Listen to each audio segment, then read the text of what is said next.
राधे राधे दोस्तों। आज मैं आपको आम्ल की एकादशी की व्रत कथा सुनाने जा रही हूँ। एक समय की बात है।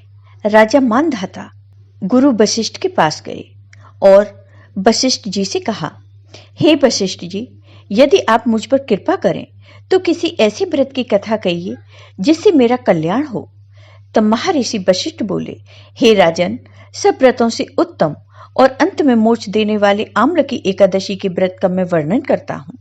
यह एकादशी फागुन माह के शुक्ल पक्ष में होती है। इस व्रत के करने से समस्त पाप नष्ट हो जाते हैं।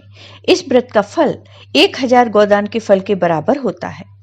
अब मैं तुम्हें इसकी एक पौराणिक कथा सुनाता हूँ, जिसे तुम ध्यान पूर्वक सुनो। एक वैदिश नाम का नगर था, जिसमें ब्राह्मण, क्षत्रिय, वैश्य और शूद्र चारों वर्ण आनंद सहित रहते थे। उस नगर में सदैव वेद ध्वनि गूंजा करती थी तथा पापी, दुराचारी तथा नास्तिक उस नगर में कोई नहीं था। उस नगर में चैत्ररथ नाम के चंद्रवंशी राजा राज्य करते थे। वह अत्यंत विद्वान तथा धार्मिक प्रवृत्ति के थे। उस नगर में कोई भी व्यक्ति दरिद्र व कंजूस नहीं था।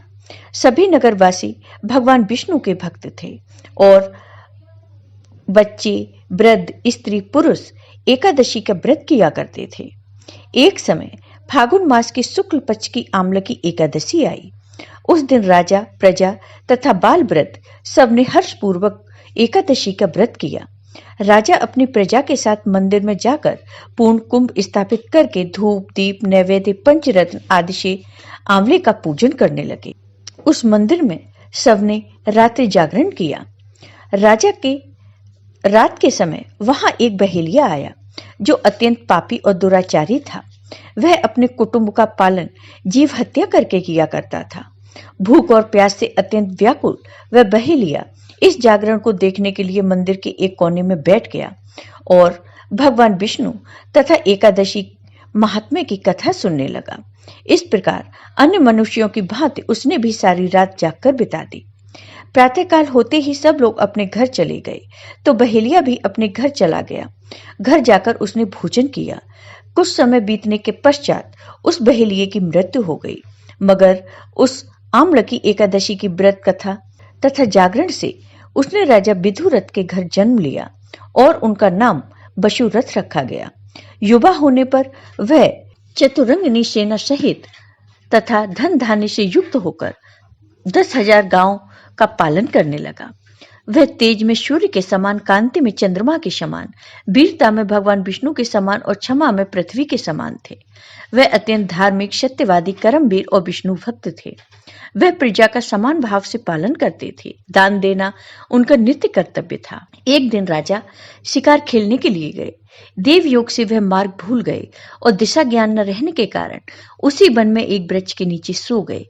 थोड़ी देर बाद पहाड़ी मलेच्छ वहां पर आ गए और राजा को अकेला देखकर मारो मारो शब्द करते हुए राजा की ओर दौड़ पड़े।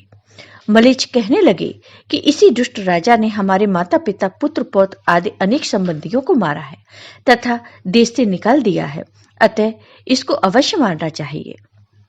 ऐसा कहकर वे मलेच्छ उस राजा को मारने दौड़े और अनेक प्रकार के अस्त्र शस्त्र उसके ऊपर फेंके। वे सब अस्त्र शस्त्र राजा के शरीर पर गिरते ही नष्ट हो जाते और उनका बार पुष्प के समान प्रतीत होता। अब उन मलेच्छों के अस्त्र शस्त्र उल्टा उन्हीं पर प्रहार करने लगे, जिससे वे मूर्छित होकर गिरने लगे। उसी समय राजा के शरीर से एक दिव्य स्त्री उत्पन्न हुई। वह स्त्री अत्यंत सुंदर होते हुए भी उसकी भ्रुकुटी टेढ़ी थी। उसकी आंखों से लाल लाल अग्नि निकल रही थी, जिससे वह दूसरे काल के समान प्रतीत होती थी। वह स्त्री मलेच्छों को मारने दौड़ी और थोड़ी ही देर में उसने सब मलेच्छों को काल के गाल में पहुंचा दिया। जब राजा सोकर उठे तो उसने मलेच्छों को मरा हुआ देखकर कहा, इन शत्रुओं को किसने मारा है? इस वन में मेरा कौन हितैषी रहता है? वह ऐसा विचार कर ही रहे थे कि आकाशवाणी हुई, हे राजा, इस संसार में विष्णु भगवान के अतिरिक्त कौन तुम्हारी सहायता कर सकता है? इस आकाशवाणी को सुनकर राजा अपने राज्य में आ गए और सुखपूर्वक राज्य करने लगे। महर्षि वशिष्ठ बोले, हे राजन, यह आम्ल की एकादशी के व्रत का प्रभाव था। जो मनुष्य इस आम्ल की एकादशी का व्रत करते हैं, वे प्रत्येक कार्य में सफल होते हैं और अंत में विष्णु लोक को जाते हैं। जय हो भगवान विष्णु की। आपको ये वीडियो पसंद आया हो तो लाइक कीजिए, शेयर कीजिए और मेरे चैनल को सब्सक्राइब कीजिए। साथ ही बेल आइकॉन पर क्लिक जरूर कीजिए जिससे हमारे वीडियो के नोटिफिकेशन आपको मिलते रहें। और हाँ दोस्तों, अगर आपको ये वीडियो पसंद आए तो कमेंट बॉक्स में भगवान विष्णु की जय अवश्य लिखिए। धन्यवाद दोस्तों।